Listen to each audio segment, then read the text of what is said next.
Welcome to Leaving Nothing to Chance, your go-to podcast where we bring you insights from some of the most influential voices in small business and personal development. Each week, we dive deep into conversations with top thought leaders, authors, and business moguls from around the world, sharing their secrets to success and strategies for growth. Tune in for exclusive content that will inspire, motivate, and equip you to take your journey to the next level. This is Leaving Nothing to Chance. Hello, everybody. This is going to be another incredible interview. My guest, Miss Debbie Dobbins, Your Inner Billionaire author. And Debbie, you've had a remarkable life. We only met today, but I already like Debbie. She's just a great person. You're going to love her, folks. But Debbie's been there. Debbie's had some interesting things happen in her life, including the fact that she was a crack addict at one time. She's also been a critical cancer patient, and now she's healthy in both respects. And you've had just a remarkable life. So tell us your story.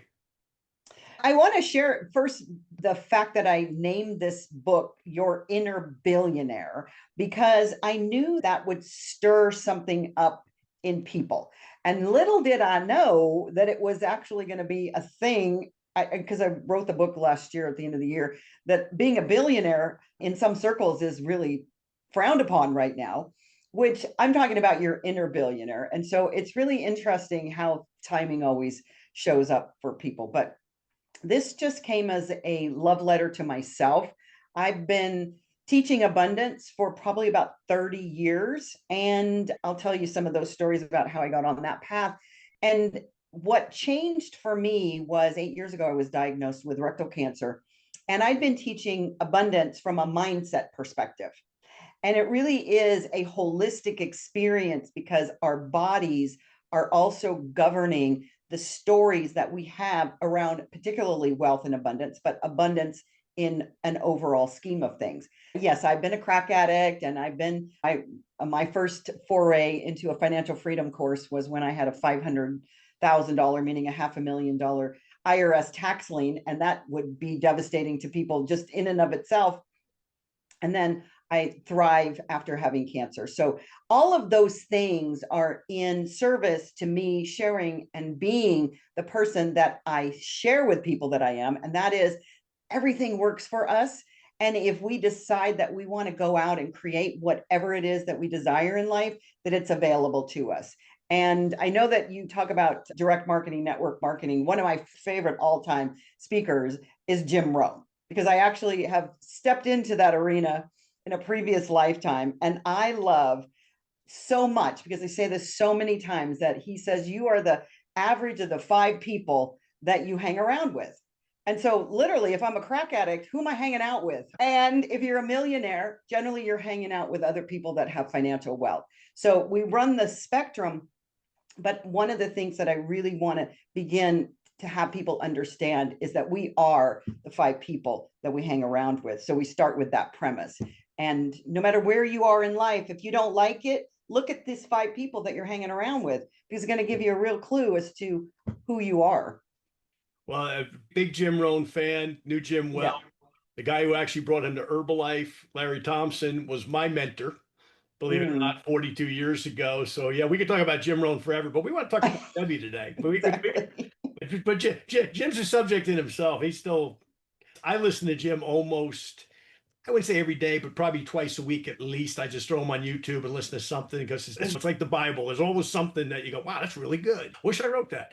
Anyway. Yeah, exactly. Let's talk. Okay, so the colon cancer was 8 years ago. When was the crack? Okay, all right, let me ask a stupid question. How does a smart, good-looking, intelligent woman get on crack? Where were you in your life when this happened?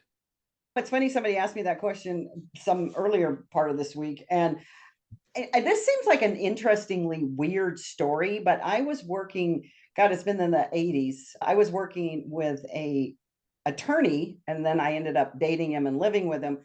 And he was also a bloodstock agent, which just means he bought and sold racehorses. But he would go to the bank every day to make corporate business deposits. And one day he came back, and the teller at the bank had given him a little tiny packet of cocaine. And he brings it back. And I was just a happy-go-lucky kind of person at that point. And he said, let's try this out. Now, back in the 80s, it was cool to do to do cocaine. And what they say is one thing leads to another. I never imagined that day would turn into an experience of going down the slope, if you will, into addiction. Because once you get into an addictive modality, and these crystal meth and crack, they're basically cousins. They just grip you by your short hairs, and it's very challenging to get out. So it wasn't as if it was a one and done either. It took a couple of tries. And the fact is that that's not the essence of who I am, but it also is part of my story. And I did not share anything about that drug use forever until I wrote this book. And it was actually very freeing. People say all the time when they write about whatever their lives are, that these experiences come up. I didn't want to be a poster child for cancer, and I didn't want to be a poster child for addiction, but I also didn't want to hide that any longer. So the vulnerability of sharing that in a public way, and now going on podcasts talking about it, it's a little bit more freeing than I ever imagined, because I'm not hiding it anymore. One of the things that in recovery people will talk about is your secrets will kill you or they will take you back out. And so when we keep these secrets, no matter what they are, it doesn't have to be something like that, but whether we don't like somebody or we have a resentment against someone or some behavior that we've created in our lives, we can't keep those secrets. We have to begin to bring them out into the light. So it was an interesting time, and it's not defining who I am, but it is part of the person that I am. And I guess the question I would have is, okay, those are some pretty dramatic lessons that hopefully most of our listeners won't go through. And as I shared earlier, been there, not myself, but been there with my oldest daughter a number of years ago. And I never hid from it, by the way. I never hid from the story, because I said, if there's one person who gets inspired by it, and I shared this story publicly on Facebook, and then some of my distributors at an event when I had my daughter there came up and shared some of their stories that I didn't know. And it was a healing. And your story is healing. Your story is one that people hear it and they go, if this could happen to this lady, okay, why am I embarrassed about it and hiding it instead of confronting it? Question: how did you just say, okay, I'm going to confront this thing? I can't beat it if I don't confront it. I can't deal with it if I hide it. And you did hide it for a number of years from the general public, and understandably for a lot of reasons. But how did you confront it? What was your recovery like? It's interesting. I have a different philosophy because I did spend a lot of time in 12-step rooms many years ago. And what I realized, and this is any kind of addiction, it doesn't matter whether you're addicted to doom scrolling or screens or alcohol or sex or any other thing, that we have a big gigantic hole inside of us. And if we're not filling that hole with something that actually lights us up, it's the joy, which is light, going into the darkness. And so this happened, gosh, it's been the mid 90s now, that I literally moved from California to Wichita Falls, Texas. This was the first time. And I took myself out of the environment, number one, but number two, I found great joy in starting my own business. So I really encourage all women and men to be entrepreneurs, because that's where you begin to feel the freedom that we all say that we want. Because I think one of the reasons that we look towards avoidance, which that's what addiction of any kind is, it's numbing ourselves from the reality of our lives. If we don't love our lives 100% from the toenails up to the top of your head, you are going to look outside of you to get those dopamine hits. And they could come in all different forms. And for me, it was starting my own business. I started the first female-owned and operated mortgage company in Wichita Falls, Texas, which there weren't any women-owned most things here. This is a while back in Texas. And it just gave me such joy in my life that I didn't need to find a way to numb myself any longer. So it isn't about for me, it's just like any other habit. You don't stop doing a habit because that's deprivation. Even it's food right now. I love to eat, and it is an addiction for me sometimes. And yet, what is more important? I learned hypnosis a number of years ago, and there's a phrase that says, "Nothing tastes as good as thin feels." It's really so important to begin to go in the direction of your vision and your dreams, and then all of this stuff falls away. So it isn't necessarily definitely a 12-step program. It's just my own sort of philosophy. And I've taught many people, not only with addiction, but just this dissatisfaction with their life. What is going to give you that joy? What is going to bring you that absolute, pure, unadulterated joy in your life? And if you do that, then you don't have time for anything else. Got it. Makes sense. Makes sense. I want to quote from your book. You come to experience that your inner billionaire isn't something you achieve, it's something you already are. Yeah. So we all are inner billionaires. We are all. And this is really so important, especially in the world that we live in today, that people are feeling, we live in an economy that had inflation. And I'm old now. I'm 70 years old. I just turned 70 in Playa del Carmen, Mexico. And I know that no matter what economy we have does not impact your ability to create wealth. Because the only thing that keeps any of us from having the principles that the Bible lays out, that you can get all this, what does it say, rain down, pressed together into your lap. It's overflowing, right? That's our promise. And the only thing that keeps us from that are our stories about wealth. And so if we begin to tease out why we're thinking and believing and feeling the way that we do around money, because those are just our stories, then we begin to open up and reveal this truth, which is we are divine creatures, and that our inheritance is the abundance beyond any measure that we can imagine. So I really am so blessed to have experienced that, but also experienced it with clients, because once you shift your mind and your thoughts and your feelings from poverty and lack to abundance and begin to expect it, it shows up. It's just really simple. And yet it's hard for people because they keep living in their stories of lack and poverty. And I don't mean poverty that you're below the poverty line. It's just a mentality of, I don't have enough. I'll never be worthy. That's for other people. It isn't for me. There's as many money stories as there is DNA and belly buttons. So That's true. You mentioned Jim Rohn earlier, and what you just said there struck a nerve, right? Jim used to say, with that great little accent of his, seed, soil, sunshine, rain, miracle of life. Now, what the heck are you going to do with it to this point? You say that your current situation, whatever it isn't a life sentence, but a starting point. Understanding your prosperity is your birthright changes everything. You don't have to become prosperous. You are prosperous. You don't have to make yourself worthy. You are worthy. You don't have to force abundance. You allow it. You don't have to create wealth. You express it. Yeah. Love all of that. And that is Norman Vincent Peale, Power of Positive Thinking. First book I ever read, 17, not first book I ever read, first book on self-development I ever read when I was 17. I love what you're talking about there, because if people would just get that, they'd probably get beyond all the other stuff. But talk about that. How does somebody, and we all have different starting points in life or circumstance. You had two pretty major ones, cancer and addiction. How does somebody say, okay, I'm going to pick myself up today? Maybe I'm in an abusive marriage. Maybe I'm going through bankruptcy. Maybe I'm going through a health crisis, certainly. Maybe I'm going through a death of a loved one. We were talking earlier about some of the recent circumstances here in Texas that are pretty bad with the tragedy that happened here. But how does somebody pick themselves up and say, okay, I am prosperous, I am worthy, I am capable?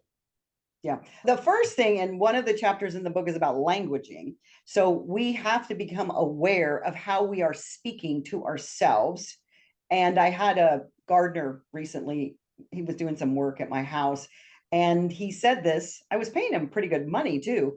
He said this as he was doing the work. He says, I've been broke my whole life.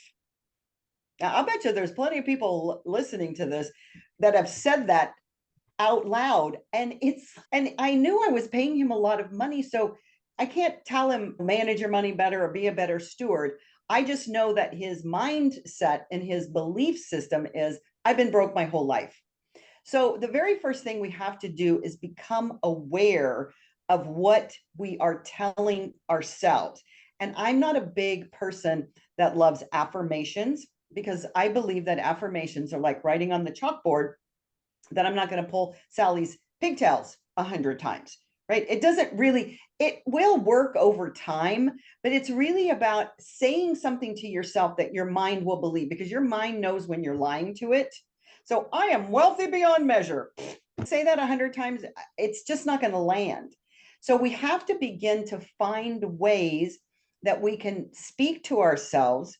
I am willing to see abundance. In other words, if I say to myself, I'm going to see abundance, and I don't really believe that because I feel like every time I look at my bank account, it's empty, that's a lie. I am abundant. I am willing to see more abundance in my life is something that opens a portal that then we can begin to expect it. So there's a thing called reticular vision. That's basically our minds, our ability to sort and filter everything that we see, because there's so much information coming at us that it's like the Facebook algorithm. Facebook has an algorithm that only shows you certain things, because if they dumped everything that was available to you from all of your friends into your feed, it would be overwhelming. The same thing works with our brain. And so our brain sorts and filters what we believe. So if we believe that money is scarce, or money is the root of all evil, or we don't deserve more, or we're not worthy, then our reticular vision will go out and see only that. So I use the example of the cars that we see. I loved a chocolate brown Lexus at one point in my life, and I didn't really want that car, but I just thought they were cute, and I saw them everywhere. They didn't just let them out of the showroom. They were there because now I'm aware of it and I have a consciousness around it. So if I go out expecting good, then I will see more good. If I go out expecting, oh my God, I got up on the wrong side of the bed and I stepped on the Legos when I got up and there was a flat tire when I got in the car, and we start to spiral. So we can spiral down or we can spiral up. My choice is always, I'm going to spiral up. Now, does it work 100% of the time? No, because I'm human. But I've learned over time that when I'm starting to spiral down, that negative energy is going to create more of that, because that's what I'm going to see with this reticular vision. So the very first thing is, and I have 2 chapters in the book on gratitude. That's number 1 for everybody. And I know people, they all do the same thing. Oh, woe is me. She's talking about gratitude. Okay, I'm going to do my gratitude list of 10 items, right? No, I'm talking about gratitude that comes from your toenails all the way up to the top of your head about everything in your life. Now, sometimes it's challenging when you have a challenge and you're saying, how am I supposed to be grateful about that? If you start expecting that everything is working in our favor, the Bible says all things work together for good. Okay, so that's not just some things, that's all things. So if all things are working for my good and everything's in my favor, and I'm expecting that, then I see the bigger picture. If I say, oh my gosh, this always happens to me, I'm always broke, or I never have enough money, or every time I check my bank account, it seems like it's overdrawn. We keep saying those things over and over to ourselves. We begin to see them, because that's what our focus is.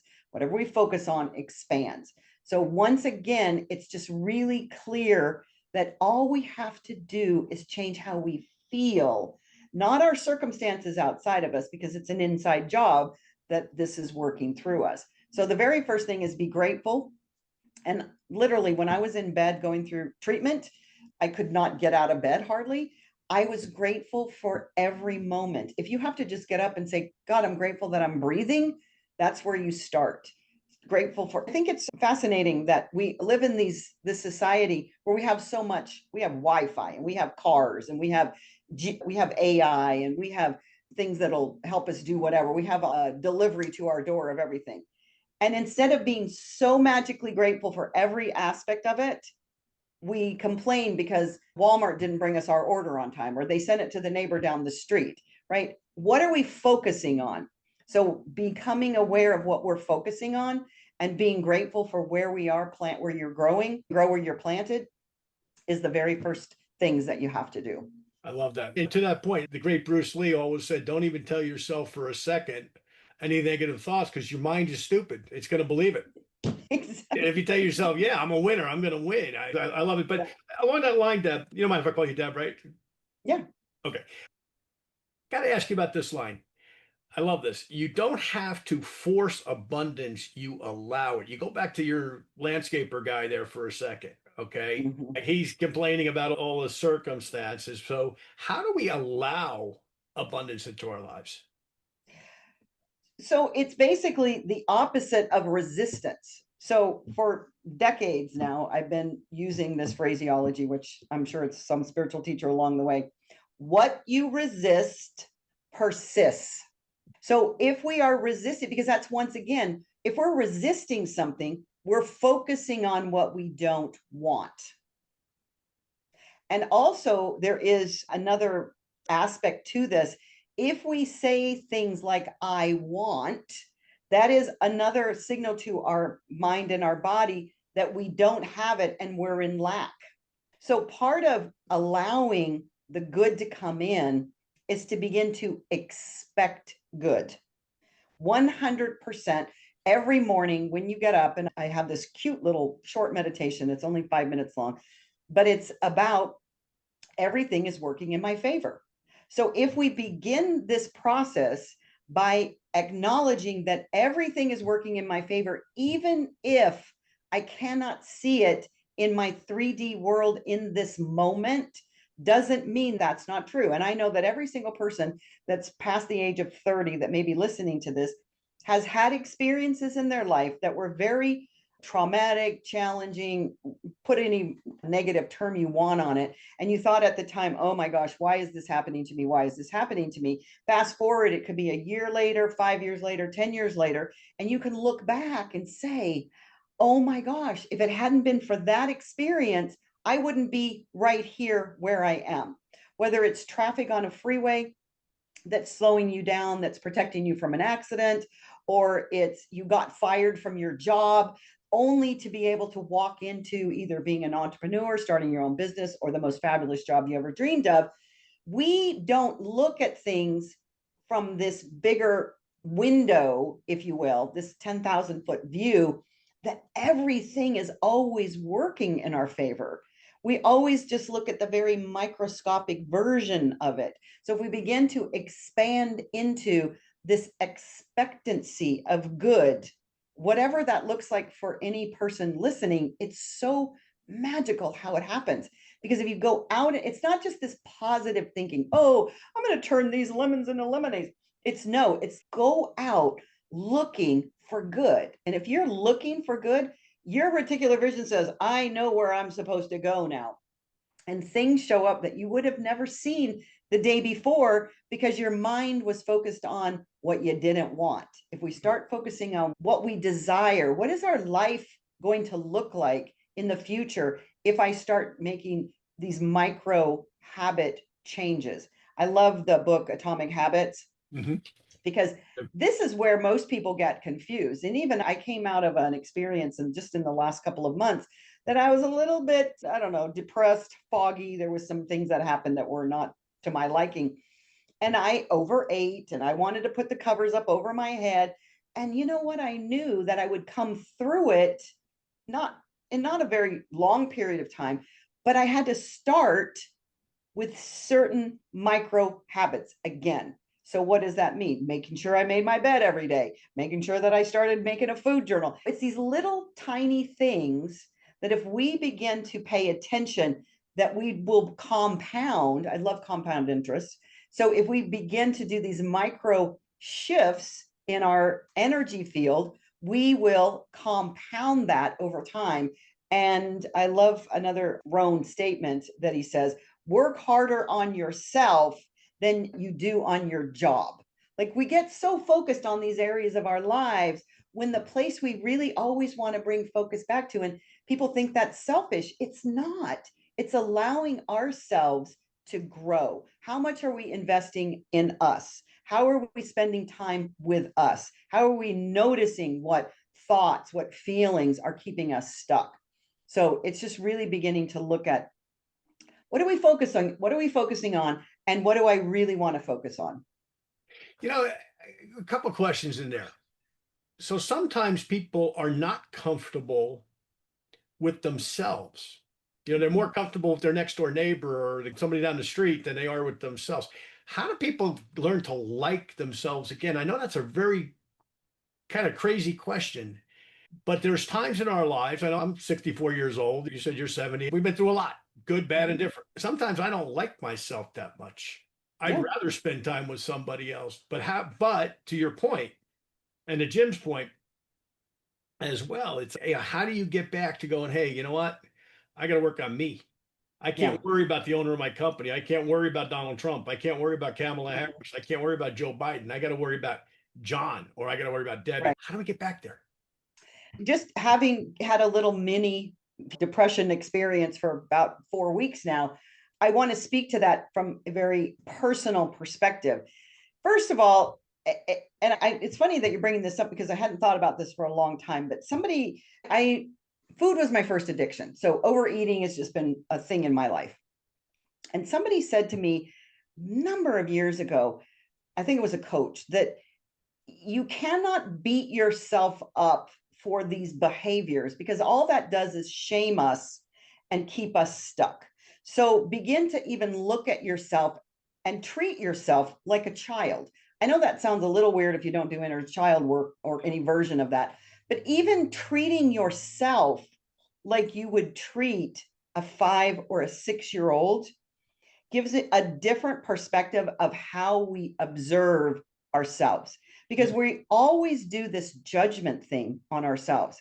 We judge our behavior, we judge our feelings, we judge our thoughts, we judge our actions. And if we were to think about, if we had a 6-year-old that we were just taking care of for the day and they fell down, would you say, oh my gosh, that's terrible. Have you not learned how to walk yet? We wouldn't speak to them like that. So sometimes it's really about, first of all, just giving ourselves a virtual, or a psychological hug. Like literally begin to say, I see you. I understand you, because I've been with you my whole life. And I know that whatever you're going through is painful.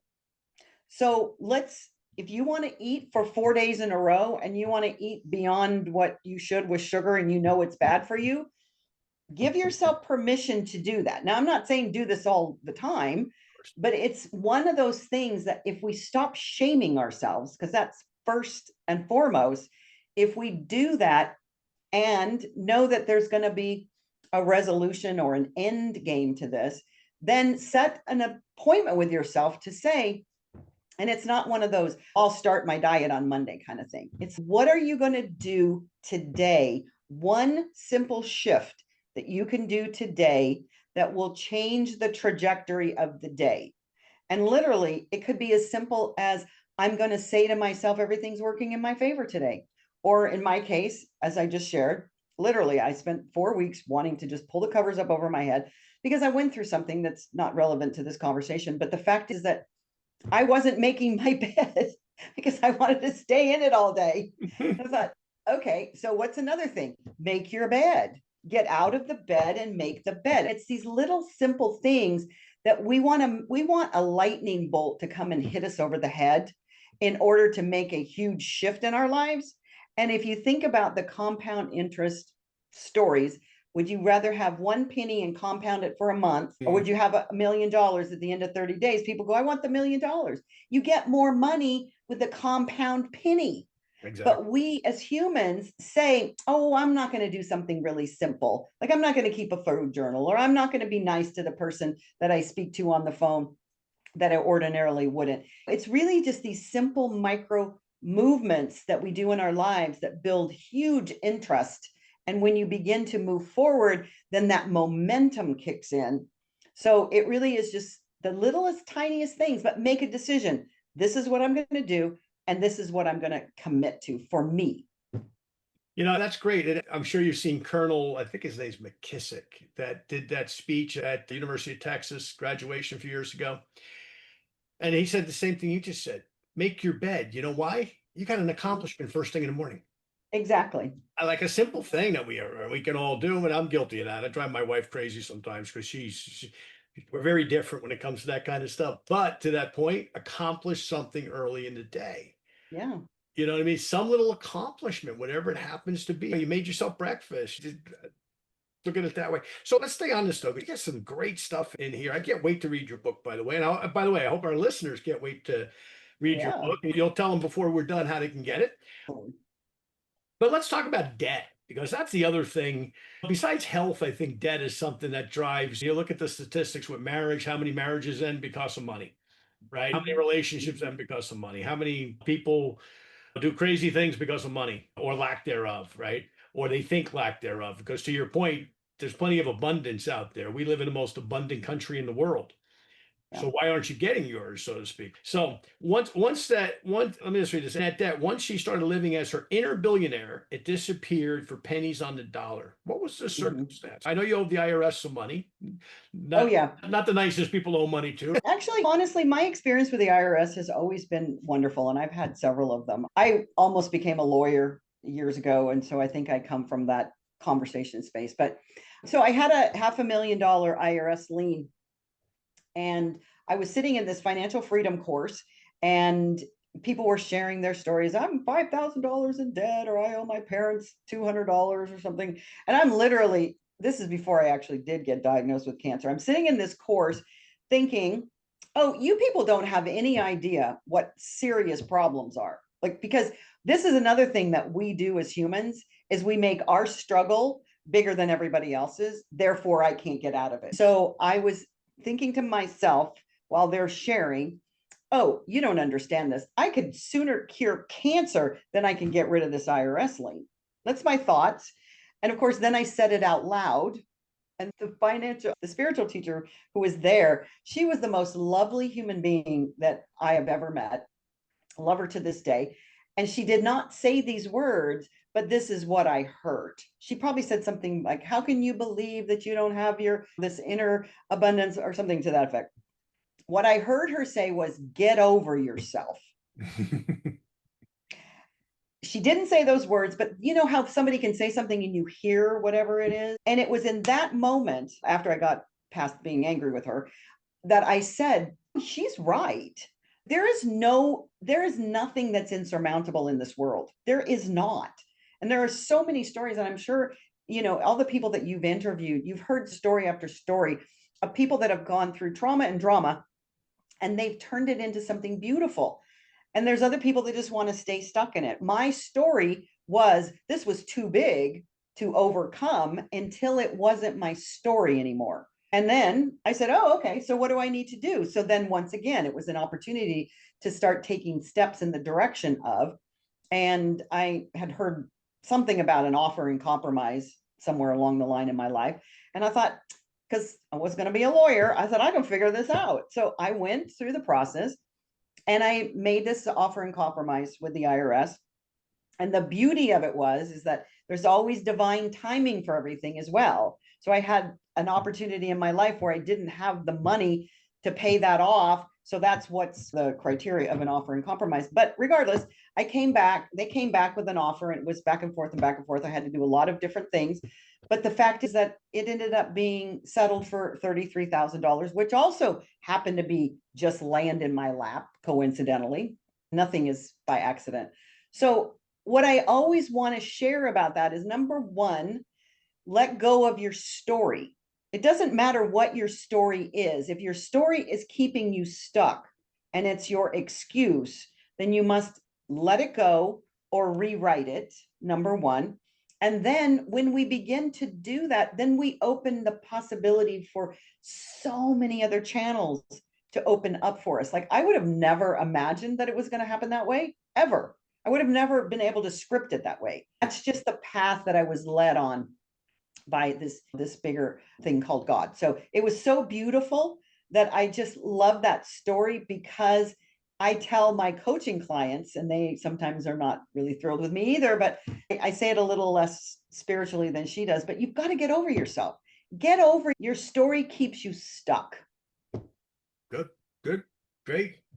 And you promised before I wasn't going to talk about me, but I just didn't change my story, but I altered my story when I reach out to people using my AI for podcasts. Who cares what I did 30 years ago in network marketing? It's irrelevant. The Right. business has changed, the world has changed because of AI. Now I'm talking about AI and podcasting as a subject matter instead of talking about what I did and all that. Not that they shouldn't hear that stuff, but it's more relevant to create where are you at today? I hate personally when I hear an old athlete talk about how great they were 30 years ago. It's okay. Are you doing anything today? No, I'm taking up space. That's not all the case. Sometimes they're doing some great stuff, but or an old anything where it's like I call it the Al Bundy. Why he scored 4 touchdowns for his high school football team. Now you're selling shoes. Nothing wrong with selling shoes, but Right. what happened in between? You could have done Right. something more. Let's go to something else then. Let's talk about something else here. How transformation begins when we discover it's about becoming curious instead of convinced. Wow, that's heavy. I think we were talking about this a little bit off air, and I was recently today actually just looking up the definition of echo chamber. I think we all live in an echo chamber of our own making on some level. And if we don't become curious about, number one, how do we work? I've often said, this may be one of my next books, is writing an owner's manual. We don't get an owner's manual when we're in the delivery room. I think everybody should get an owner's manual. This is how you operate, right? If you think this way and you behave this way, you're going to get this result. If you want a different result, you're going to have to change entirely everything that you do. And so when I say be curious, it's becoming aware of how we got to be where we are individually in our lives. And I always tell people, if you want to see how you're thinking, believing, and feeling, look at your world. Because if you want to change and get more, you have to change who you are. You have to change how you think, how you feel, and how you act.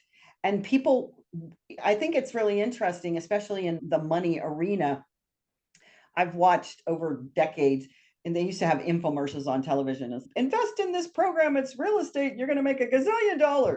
And I'm like, none of those people are going to make money because they have a lack mentality. And I don't care how many programs you buy, you're never going to get ahead if you continue to have that lack mentality. So becoming curious about our beliefs and curious about our feelings and curious about, because we do so many actions that are rote, they're unconscious.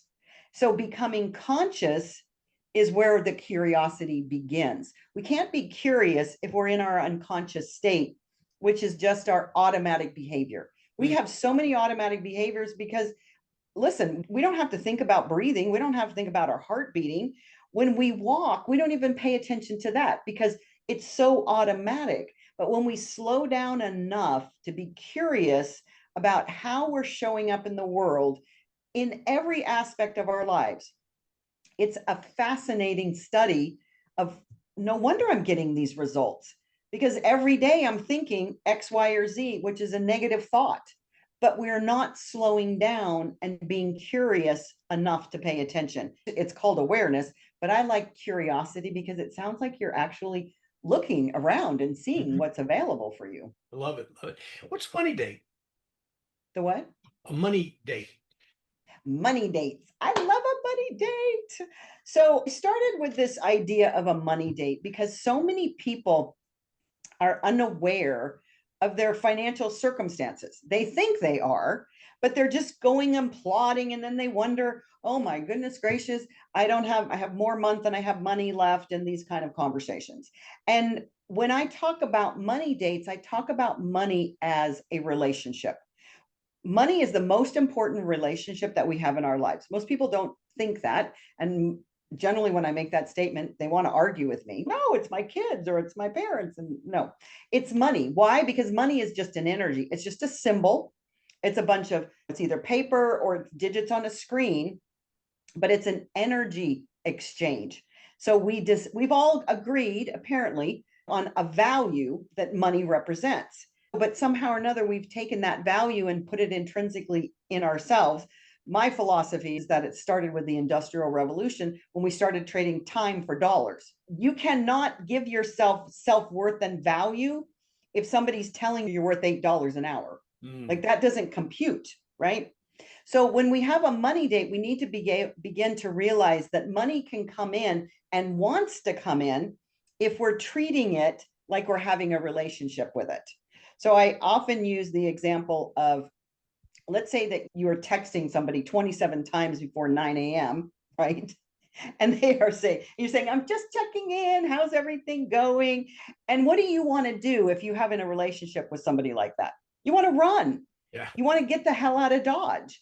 So we're treating money, if we begin to become aware and curious about our relationship with money. So we're saying things like, you don't treat me right, even in meaning, I don't have enough of you. You're not there for me. You're not helping me. So all of these conversations, even though they're internal, we're saying to money, which is just an energy form, you're not supporting me. And the only thing that money and energy in that form is representing is our relationship to God.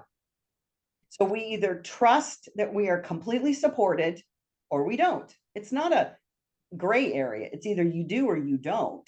So if you have a money date, and I tell people it's always going to be awkward in the beginning, get a candle, if you get a glass of wine, but you just begin to look at your overall financial picture and your health and say, what am I going to do to enhance this relationship? How could I learn? Because if you're in a relationship with somebody and you don't know anything about them, let's say they love basketball or they love golf, and you never pay attention to any of that.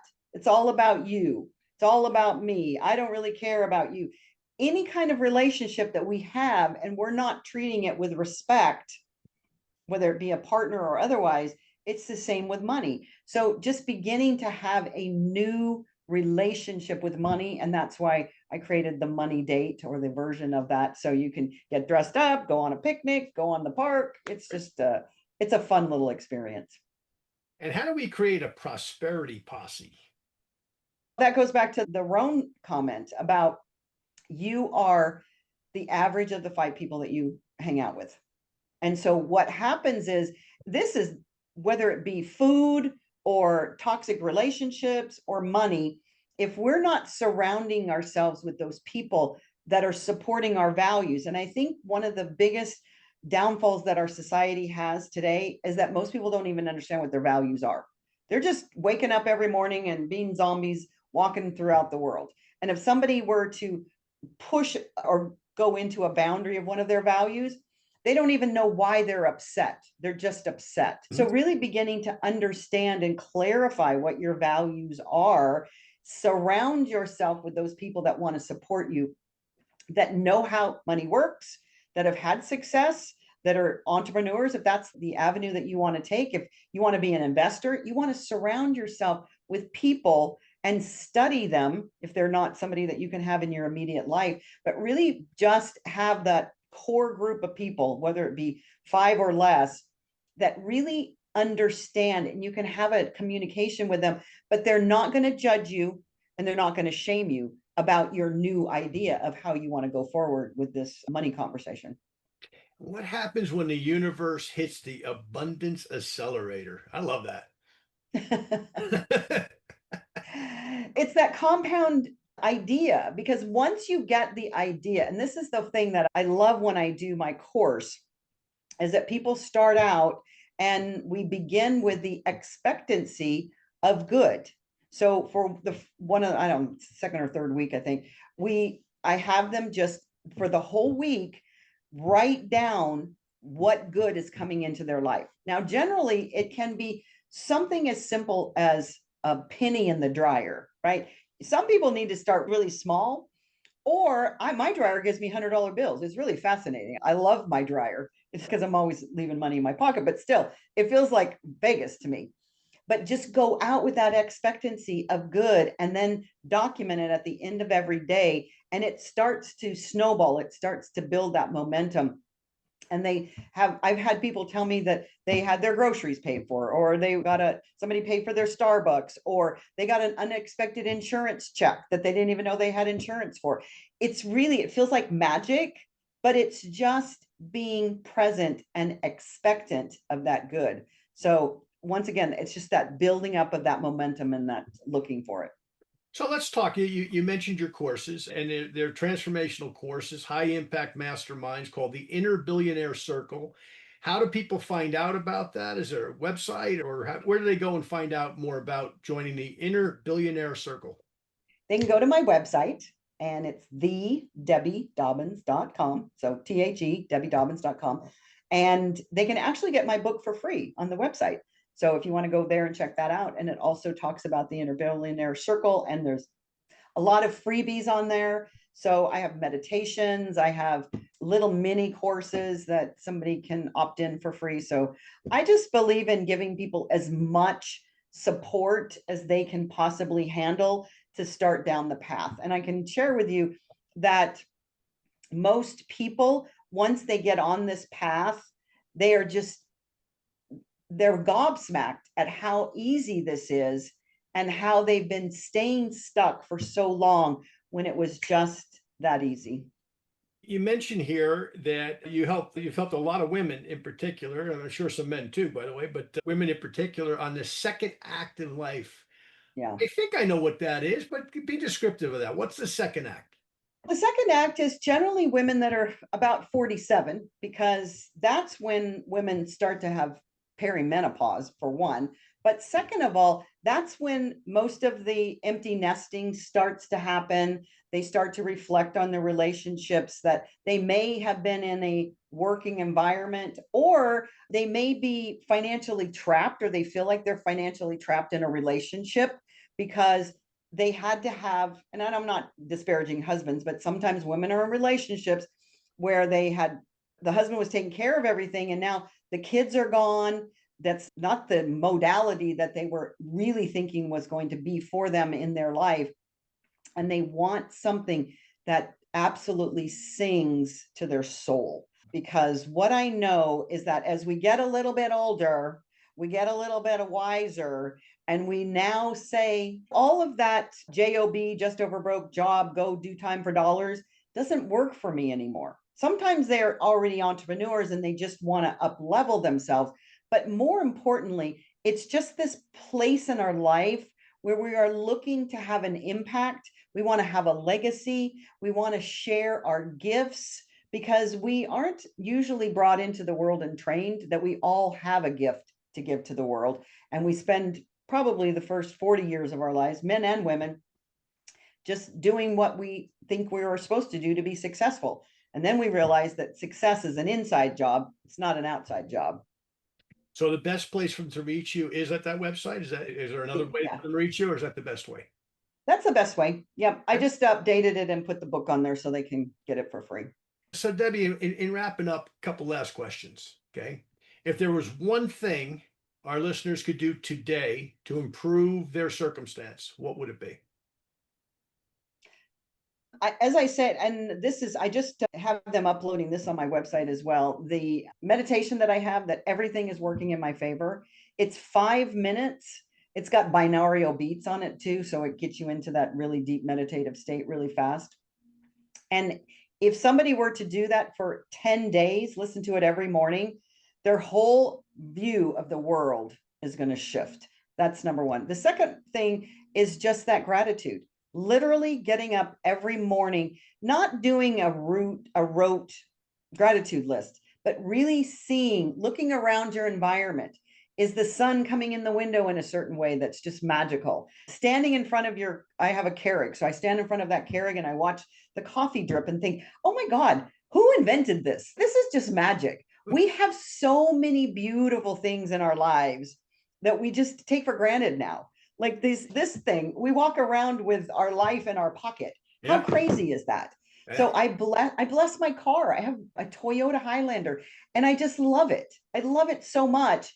But the fact is that every day I just feel that gratitude energy that allows me to see more of that and bring more good in. So those two things, I'll have the meditation on the website probably by the weekend, and that just be grateful. Just be grateful. And if there was one thing that everyone should consider stopping doing, what would The chapter is on language. Stop saying negative things to yourself. Love that. And anybody can, if you don't know what that means, stop saying negative things to yourself, then that's, I don't know how to explain that differently. I can't, I won't, I should, I try, those kind of things. Exactly. I love it. I heard Tom Hopkins many years ago say, you don't try a little selling. No. What is it? Yoda said, there's no try. You do or you don't do. Exactly. Most things in life. Debbie, this has been amazing. I hope people seek you out for your coursework, your book. Can they buy your book, or is it all just a demo? Yeah, you can buy it on Amazon, but if you go to the website, it'll give you the option to get it for free or to go straight to Amazon. There's a couple of fun little extras in the book if you go to the website. Well, what we're going to do is I'm going to read the book, and we're going to include that on Ink and Insight, which is our Wednesday kind of. I grew up with a mother who read, and I'm glad I did, because I have a love of reading. I still have a love of reading now. And I always loved book clubs. So I started one online where it's okay. We tell people about authors. Then I have one rule, Deb, and you got to promise me on this one. You got to be a living author. So you got to remain healthy, because I gotta can't stay interview around. you. Yeah, I'd love to interview Jim Rohn or Zig or one of those guys, but I know, huh? and I know you're doing all the right things. So just once again, thank you so much. Thank you for being an inspiration to people and helping them, because I know you've helped a lot of people, and I've known your name for years, by the way. That's why when this came across from your publisher, I was like, I got to interview Debbie Dobbins. I got to interview Debbie Dobbins and David Goggins at the same time. Picture that. Oh, that'll be interesting. Yeah, we have a lot of beeps in there with David, but thank you so much, my friend. Anything else before we close? Just love yourself. That's really, that's the bottom line to anything and everything, is if we love ourselves just deeply, that agape love, then you can't go wrong. Thank you. And thank you for not only being an inspiration, but turning your life around so you can help other people to do the same, because we need more people on this planet like you, my friend. Thank you. Thank you for tuning in. Be sure to check back weekly for more exciting episodes. And don't miss Ink and Insight every Wednesday, where we celebrate iconic authors and dive into their impactful works.